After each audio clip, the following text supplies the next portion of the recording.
Hello, my name is Terry Power. I'm a chiropractor, acupuncturist and natural healthcare practitioner. In my clinic I use a lot of essential oils to help people with their health problems. And the essential oil I'd like to highlight today is peppermint oil. This oil is probably the second most used oil in all the world. Now the reason it's such a popular oil is that it is fantastic for a number of different areas for our health. Yes, it smells fantastic and you'll all be familiar with it for things such as mouthwashes and toothpaste. It is a natural breath freshener, but its benefits go way beyond this. Is that when we get good quality peppermint oil, peppermint essential oil, it actually can improve and stimulate the circulation into the brain. It actually uplifts our brain and uplifts our emotions. So if we're getting a little bit fogged down or fogged in, we get a little bit of tired from overstudying for too long or overworking or driving, then the peppermint oil, a drop in a glass of water, is fantastic as a pick-me-up. It is increasing the circulation into the brain and indeed into the basal ganglia has been shown to do. Peppermint oil is also fantastic for viruses. So it is my favourite for combating viruses. If I'm coming down with a little bit of a sore throat or I feel like, well, wait a minute, something's getting a hold of me here, what I do is I do it fairly strongly. Usually you do a 1 to 2% dilution. So say 1 drop of peppermint to 99 drops of a carrier oil. However, what I find is that I do it fairly strong and I massage it into the lymphatics under the neck. And I put 1 drop in a glass of water and drink it, and it sees me through, gets me better much faster by doing this. It's fantastic. Now when we use peppermint oil on our skin, you can feel a cooling effect. It is actually very good for parasites that live on the skin and dive into most people's skins. We all get some sort of mite sometimes, those little 8-legged creatures that look like under a microscope a miniature tick. A lot of people get eczema or skin rashes or rosacea or hair problems due to mites. There can be mites that dive in also along the hair follicles in the eyes, although I wouldn't put peppermint oil near the eyes, that's for sure. However, the other areas, yes, peppermint oil helps to combat mites very effectively. I personally combine it on my patients with neem oil. So it's a fantastic combination to gradually pull back and weed out any mites that are living under the skin, causing irritations. Peppermint oil also works on the stomach, the digestion. It particularly works on liver and gallbladder, but also the stomach and spleen. So the stomach and spleen is fantastic. If we get food stagnation in Chinese medicine, get bloating or digestion's not happening, peppermint is known to help with digestive processes. But beyond this, irritable bowel syndrome or irritable bowel disorders has been proven by hundreds of studies to be greatly benefited by peppermint oil. Now you can take a drop of peppermint oil in a glass of water, or you can put 2 or 3 drops in a gel cap and mix it with a bit of olive oil and you take it like a tablet. We can diffuse peppermint oil in the atmosphere through a diffuser, or we can use it like a liniment, whereby we dilute the peppermint oil in another carrier or base oil, such as coconut oil, and we can rub it into a muscle. And by doing that, the internal peppermint will help to increase circulation.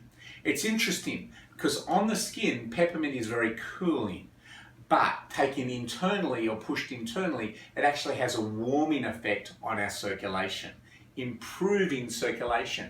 That's why when it's taken internally, it actually improves circulation to the brain or into the stomach or into the bowel or into the muscles. So it's very good for our sore muscles as a liniment. Peppermint has also been proved to have an improved effect of circulation into the eyes that actually helps to stimulate your eyesight. Obviously we don't rub it near the eyes, but you can rub it on the temples, but you can also take it internally.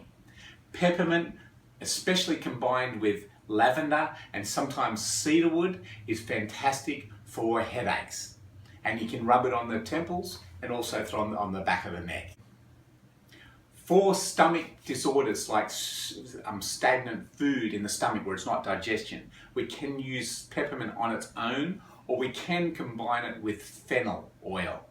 Emotionally, peppermint is fantastic for when we feel stuck in life, difficult to make decisions, where we feel confused or fogged in, because it's a central nervous system stimulant, but its energetics in Chinese medicine is its pungent aroma actually rises our energy, brings energy up to the head, and also helps to stimulate the liver. The liver is a creative expression of self in our lives.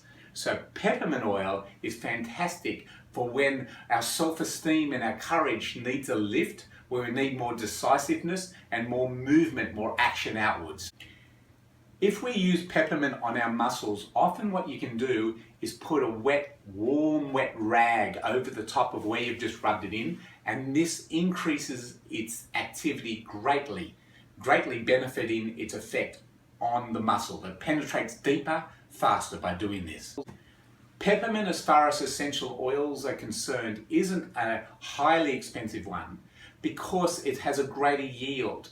It takes about 70 to 100 kilograms of peppermint in order to make 1 kilogram of peppermint essential oil.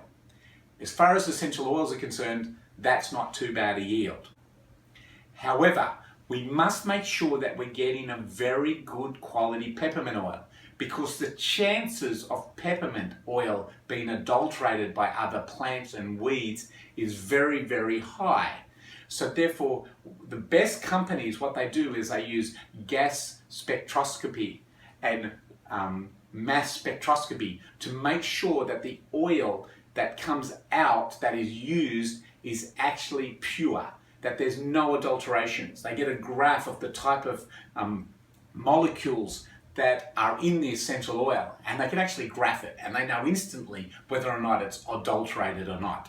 And so the better companies, what they'll do is they'll check to see if the spectroscopy measurements are actually the pattern that needs to form from peppermint.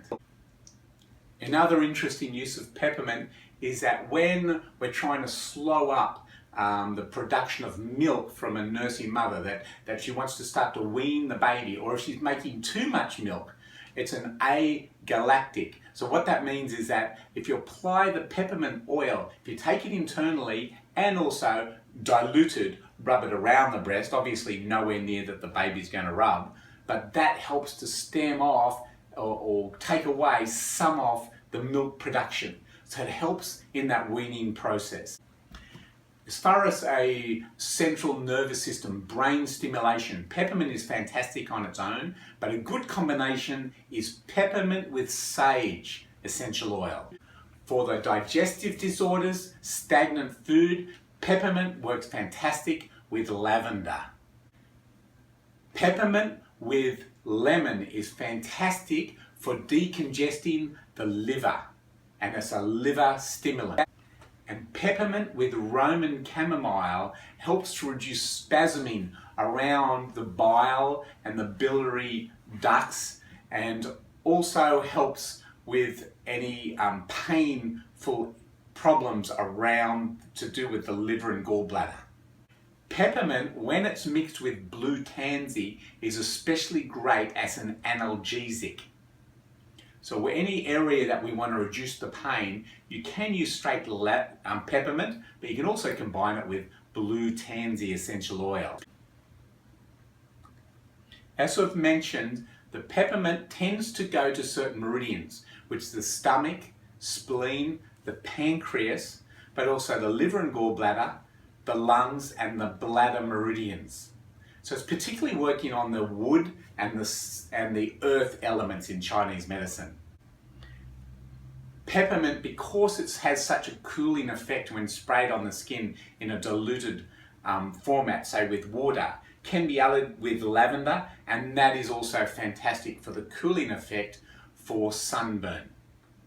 So enjoy your peppermint, get a great quality one, and if you get a viral infection, it's just bliss. It really helps you recover so much faster. Thank you so much.